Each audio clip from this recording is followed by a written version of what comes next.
Fake Safety Podcast with Vance and Bart. It's a trap. There's no comfort fitting in a fake safety that no one believes in.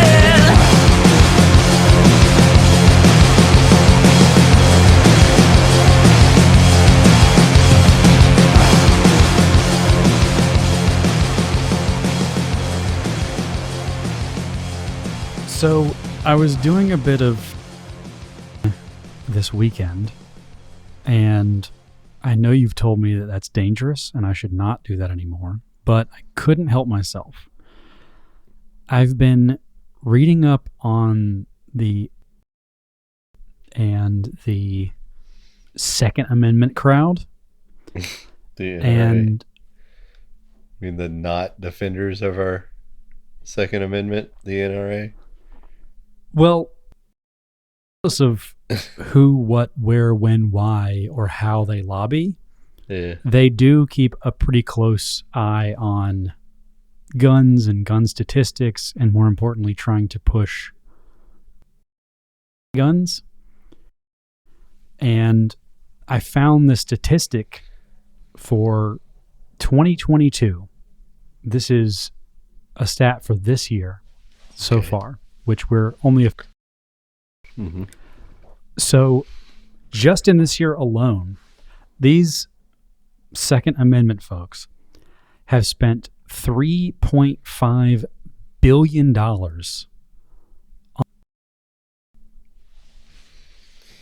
Don't you know you can just print them? Now, that probably makes you feel a certain type of way if you are for guns. It makes you feel a very different type of way if you're very much against guns, which a lot of people in my circle are. I think at this point, you just got to get over. Isn't it there's like 17 guns per person. Like America owns 17 guns per person in the world. And so it's like some crazy, like the civilian population. I know the civilian population owns considerably more guns than all militaries combined. So now, what if I told you that stat was made up? But that's okay.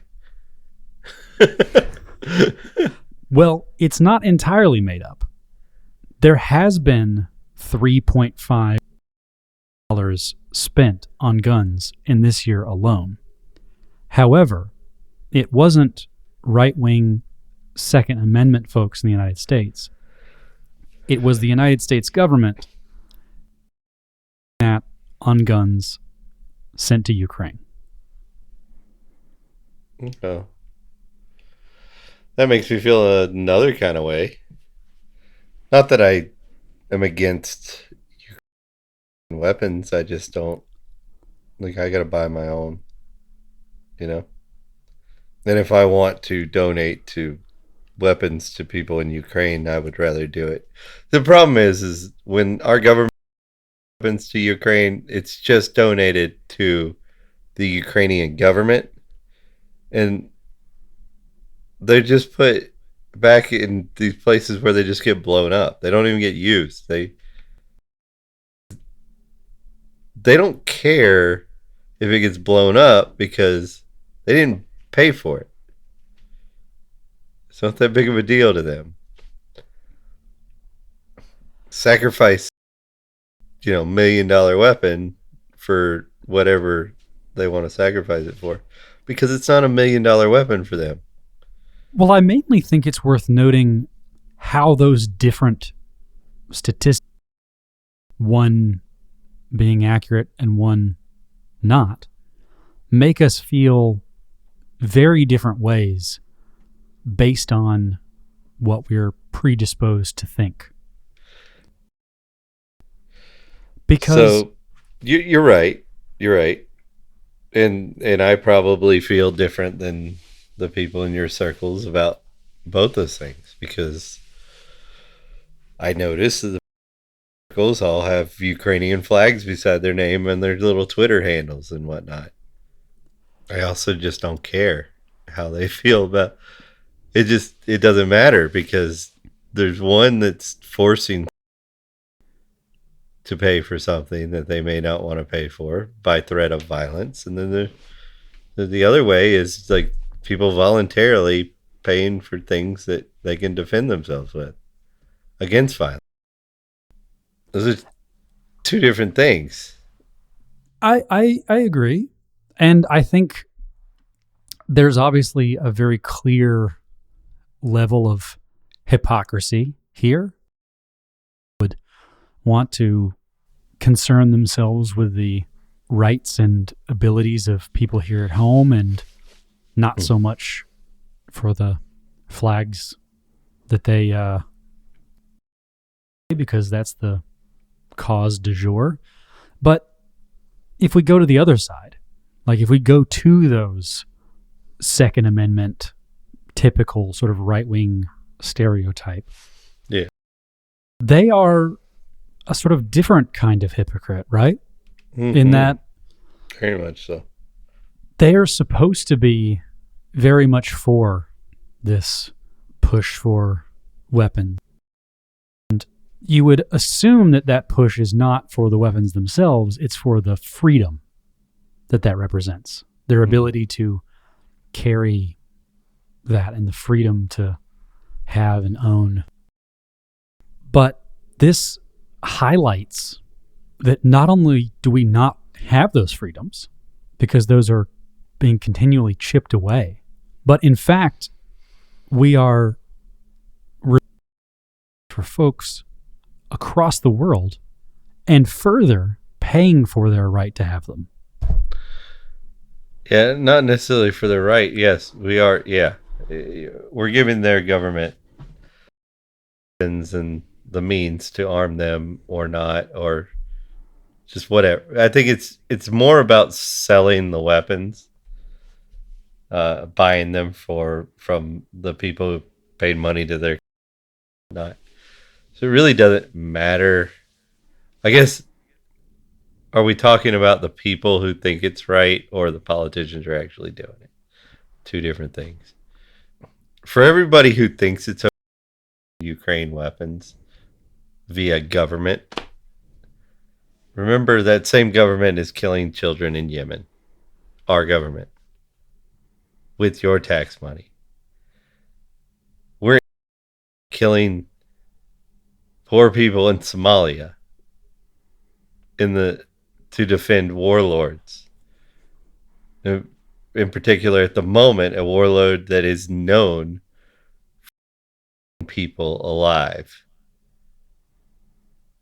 who he doesn't like or thinks might whatever. Okay? So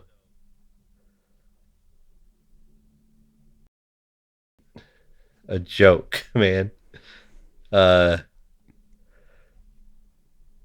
To own a weapon of your own, whether you like guns or dislike guns, the fact that your neighbor might like guns and also like freedom, you can like freedom too. It's just not like guns, but you need to be on the of the freedom to own weapons, because it can turn really quickly into some tyrant skinning people for fun. The power. Unfortunately, a lot of our listeners are too young to know about Pol Pot, things like that. And these are things that happened recently. Me, being a 40-year-old man, that scare the shit out of me, because I see the very similarities between what happened there and what the United States government is using against us, and this, that, and the other. Because the dynamic's different in the United States than it was in 2019 or early 2018. We lived in a country where we had made some mistakes.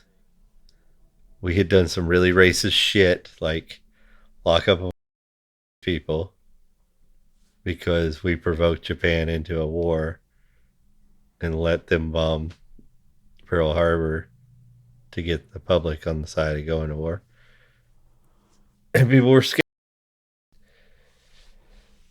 And, that scared turns into anger because nobody likes to let people know they're scared. They want to act tough and be like, oh, I'm not scared, I'm angry, And so to appease them, they locked Japanese people up in concentration camp. I'm pretty sure it wasn't just Japanese people. I think it was just anybody who looked Japanese to a redneck, which was in person. You know what I mean? It wasn't a good time in America. Of course, we had slavery, just like anywhere else in the world has had slavery. But all these things, like locking Asians up, slavery, without a government law, it couldn't have been done. It wouldn't have been economically feasible. There wouldn't have been no way to enforce it that was worth it to the person who was perpetrating that against the other person. So government is the tool used for this evil. And now we have a government that has locked people everywhere and said, you can't go out. You have to take this fluid into your arm to be allowed to do this or do that. You have to put this over your face at this time and take it off at this time, and things that don't make any fucking sense. They're just there to make you do what is told and get you to know who's going to do it and who won't. People to say, oh, the masses are going to follow these dumb directions so we can take it further, or, oh, we've reached this point, we can only take it this far right now, we need to brainwash them more. Done. The dynamic, the relationship between the American people and the government is different now. You can't go back from being locked in your home. It's not the same anymore. We live in a country that is willing to lock us in our homes to prove a point they know is wrong. All the evidence is saying it's wrong. They're doing the wrong. They're willing to do that to you and me, to everybody else. They're willing to let our kids get depressed, kill themselves, drug addiction, all the bad things that are coming. They were willing to do that because they know it was going to happen. Maybe not the little dumb politician, the congressman, whatever, but the people at the top knew. People really pulling the strings knew this was going to be an economic downturn, and they were saying, "Oh, I know people are going to starve. I know it's going to hurt everybody, but when people are desperate for money, we can take more power from them. So we'll do this, see how far we can take it. And then when the results of it come, well, people will be looking with their hands out, needing it, and we'll be able to take more." This is a game that's different now. This is a game where the government has been willing to starve our children, put millions of people into poverty, not just, but all over the world. This is not the same anymore. I think that point that you're trying to make around the global piece is really important because this starts, right? The hoorah, let's just ignore the fact that they're bombing Yemen, Somalia, whatever, is this idea that we're installing freedom as if it's some sort of software package we can just download into these countries. But to the point that we made earlier about either those countries or Ukraine, now comfortable being less free at home than these places where we've made this stamp. We've been so obsessed with being more countries, all the while letting that very freedom slip away. Yeah, they can't coexist. You can't be an empire and a free nation. It can't happen. There's no way, because there's no way that you could get a free people to pay for that. I mean, why would a person go, I love my family, I love my kids, but 5 months of the year, I'm going to go away from you all day and work for nothing. And then the other 7 months, I'll bring a little bread and butter back to you. That's not even taking away into consideration inflationary tax. Yeah. Who don't listen to us regularly, he's talking about the tax that we pay. It's not talking about people in military service who do tours of wherever. No, it's just that's everybody. Unless you can find one of those wonderful jobs that pays you under the table, that I love to support, by the way.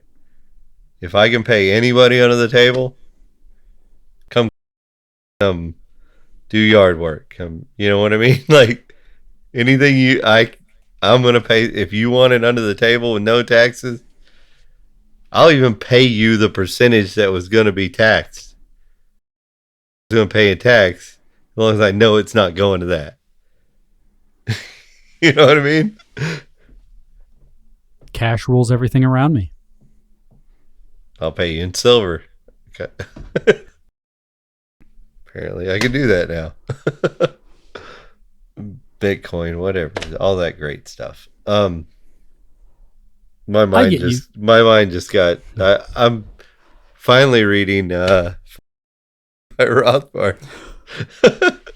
So like, I just went into like one of his rants in my mind in that book about that, and wow, that's late. I've done Man Economy already. I've done The History of the Banking in the United States by Murray Rothbard, which is a textbook. But I never read For a New Liberty. I did the textbook and the study guide. Both. I completely slipped my mind. I guess I read, for sure I've already read that, you know? And then I heard like somebody read like a clip from it, and I was like, I've never read that. What was that from? Rewind. From For a New Liberty. Fuck, man. Apparently that's like the first book you should read by him. So clearly it's driving you nuts. What? But for those who are listening and haven't gone down the Rothbard path, what's shit. the TL for Rothbard, and are they right in what they say and that's the first one you should read? I disagree. I think you should read the one that you read first. Anatomy of the State. But I don't think that's for everybody. So if you come from the right, or from maybe on the left, early 90s free speech time, like when Donahue had Gigi Allen on, like that time, Anatomy of the State is the first thing you should read, because then you'll just go past all the other, because I think people going down the liberty path sometimes get hung up in the how minarchist they are, and then when they didn't realize there's something beyond that, where you just don't have to be wrong at all, be anarchist, and be right all the time. You're basically just saying, which D. Snyder are you? Because there's the D who went before Congress talking about free speech in art and profanity laws and parental advisories. Right. And then there's the D. Snyder who is pro lockdown and has gone crazy over COVID. I'm not So- that one. So if you're the old D, Anatomy of the State, Yeah. if you're the new D. Snyder, the modern one, I don't think you should read anything by Rothbard. I think you're lost. yeah, maybe start with Dr. Seuss. Yeah. I mean, at that point, whatever. It's like Howard Stern. What the fuck is that guy? Talk about not ballsy or edgy or even halfway entertaining. Are you listening, Howard? I know you're a listener. I don't What a- mean this as an What insult. a fucking loser, man. I don't mean this as an insult, To me? but Or to him? to either. Okay. Go ahead. I didn't know he was still on. You know, I wouldn't have either if people didn't bring up clips of him on his show going, what the fuck happened to Howard? And listen to any of his shows. And, I have, but not in a long, long time. I haven't. But I have heard a lot of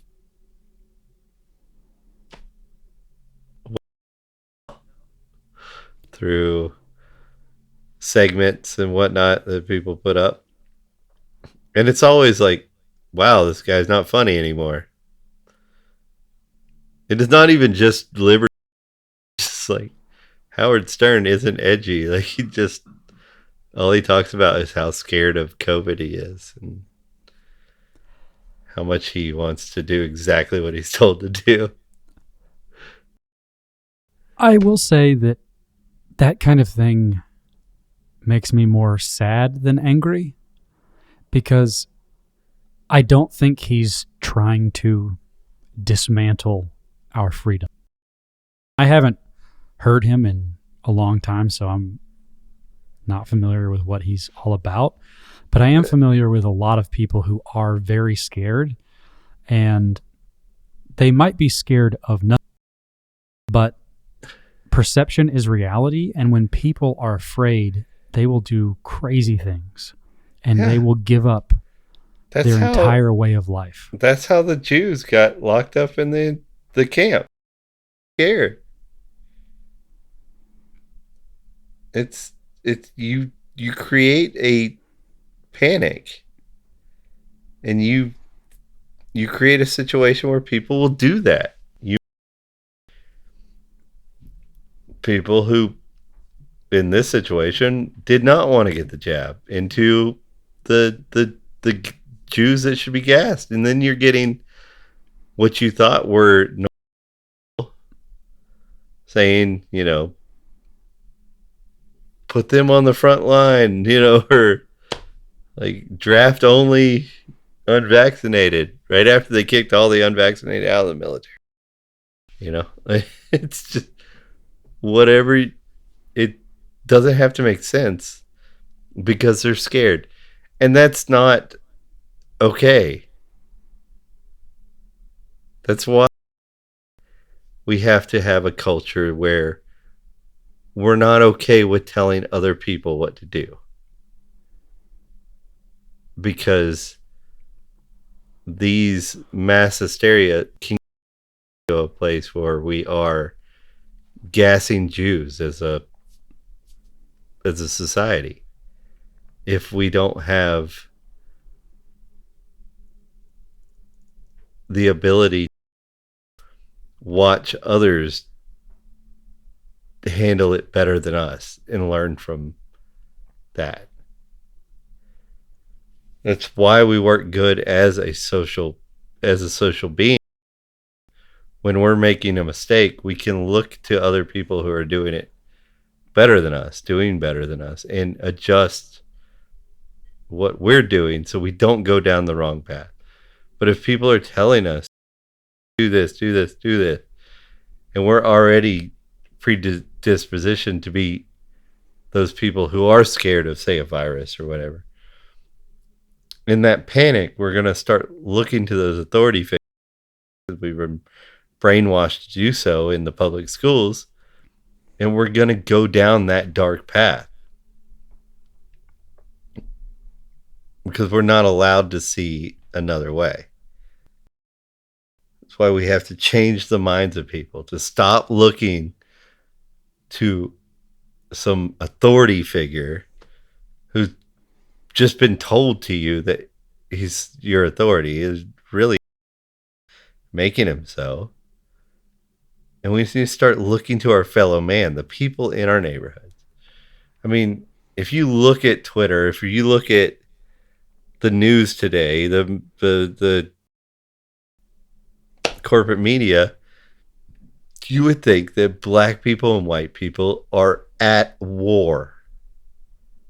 I live in a middle class, nice neighborhood, Georgia, and almost, yeah, it's just down the one side of my street.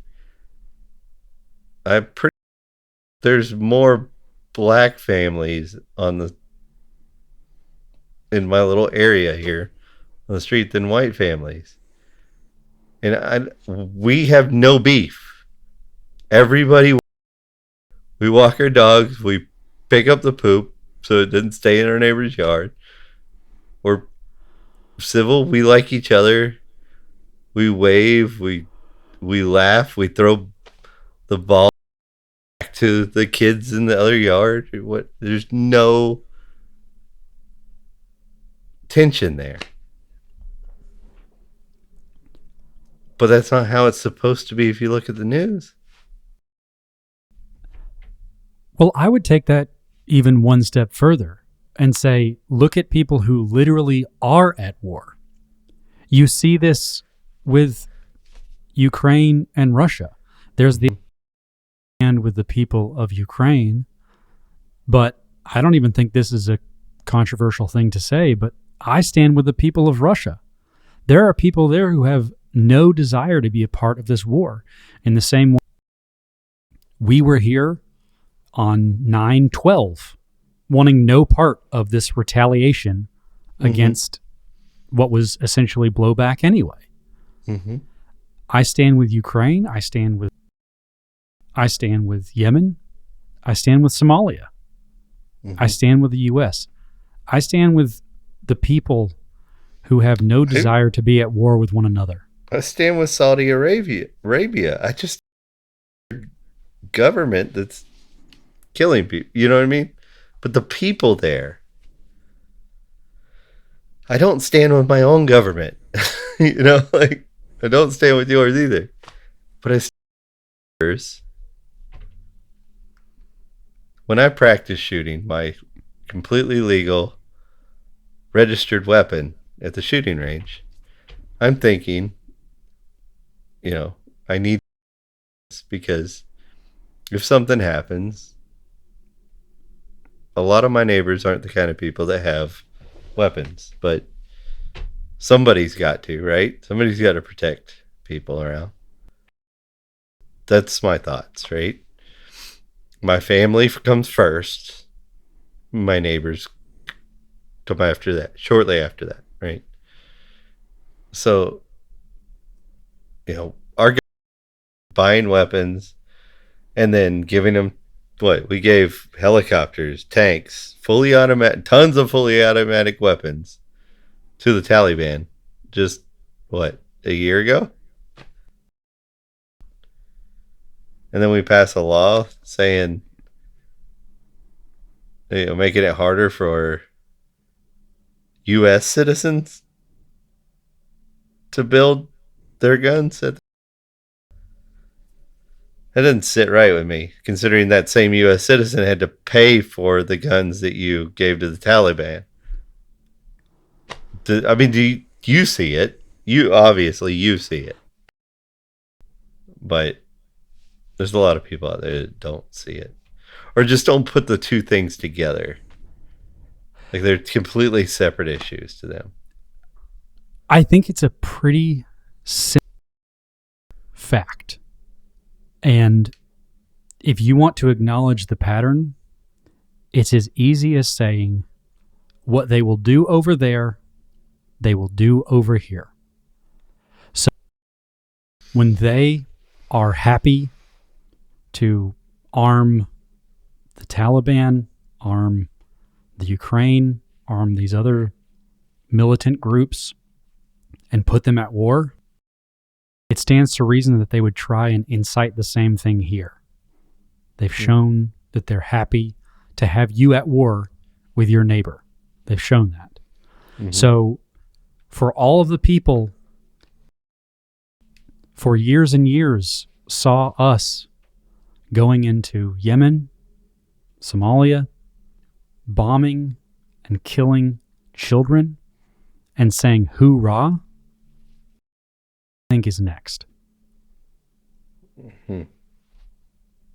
The automatic weapons that were given to the Taliban, that was from us leaving all the weapons behind for them to procure. They've got Blackhawks, they've got Abrams, they've got Humvees, they've got what's that other took over for the Humvee? MRAPs. They've got 50 caliber, fully automatic machine guns. They've got AR-15s. They got tons of it. Just hand it over. Just here you go. There's stockpiles of it. You and I paid for that with our tax money, and this was not this. What I can say, history starts here, and that's what you heard, right? But then you go a little bit back. You go, oh, we're in a war, and it's gone bad. So this is actually the best case scenario at this moment, to pull out, leave the weapons. Yes, it's bad, but leave them. It's staying there beyond our allowed time and risking ramping up the war again. And then you can go back a little further and you say, well, we should probably weapons out so if we can leave, but we didn't do that. Then you go further back, you see how all these bad decisions create the next bad outcome. But what happens in the news cycle is they start history where they want for it to show the narrative they're looking for. And maybe end this show on a brighter note. My wife was telling me a little annoying story with our kids that she had today. And I talked to children, I would say probably a little bit more like an adult than I should. There's been things brought to their attention that were beyond their ability to process, and maybe added a little anxiety to their life that they didn't need at the time. But there's from this too. And my youngest got bit today at this little daycare, and the second time this week. To let you know, because it left a mark, and you know what I mean. my wife was explaining what happened to my oldest, and she said, "Your brother got bit. Fine. You used to get bit in daycare all the time. There was this one kid that just bit everybody, and he loved biting you." My oldest would always play with this kid who liked to bite. Well, he got bit over and over and over and over again. And finally, the school, because of a lot of violent incidences, I guess they can't have that in there. So they booted the kid. My son got extremely worked up about this and was, well, what happened to the kid? Did his parents, were they able to, they lost their job because they had to watch him? Like, that's not right. You can't do it. So he was going, the initial, I got bit a lot, therefore somebody kicked him out of the school. That type of mind that's like, oh, gun shot somebody, made guns illegal, problem solved. His mind wasn't working like that. As a 6-year-old, he was going, did his mom have to job? What about the dad? Were they still together? Did he have two parents? And was freaking out about this, asking my wife all these questions. And it was really, because she was trying to get through her day, but she called me complaining about the situation. And I couldn't help but feel so much pride for the way my child was thinking, not just one step beyond the initial reaction to a situation, but the next step beyond that and the next step beyond that. And maybe that's a lot of anxiety for a 6-year-old, but that's the right way for somebody's mind to work. You shouldn't just react on the surface and that's it. Because you're responsible for the chain reaction that comes after. Well, it's the reason why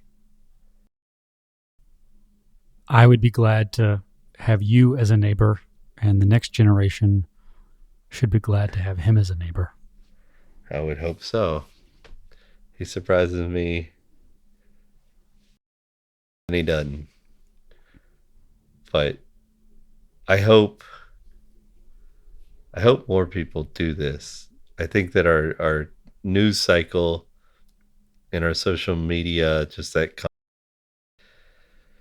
looking for the thumbs up kind of thing, that reaction, I think it takes something away from us, where it is that we're looking for that surface. We're looking to do something, have an initial reaction, and then that's done. Forget it.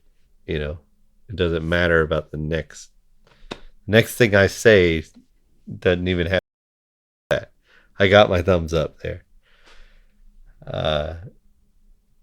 And I hope to change that in the world somehow, through this podcast, through something we do. I think we should work to get our children, to get our adults to react to something, and it's okay to have that initial reaction. Asshole stepped on my shoe. And then you're mad, right? But you also need to have that next thought. Well, why did you step on my shoe? That's kind of dark in here. There's black lights on. I have a black shoe. It blends in. Whatever, right? I just see that going away from humanity, at least in the United States, and I think we should bring it back. That's all I'm saying. Well, look, if they kick that guy out for stepping on your shoe, how long until they kick you out for stepping on someone's shoe? That's true. Absolutely. And if you kick him out for stepping on your shoe, who's to say now he doesn't have his ride, is still in the club? He decides to drive home, runs into a family of 4.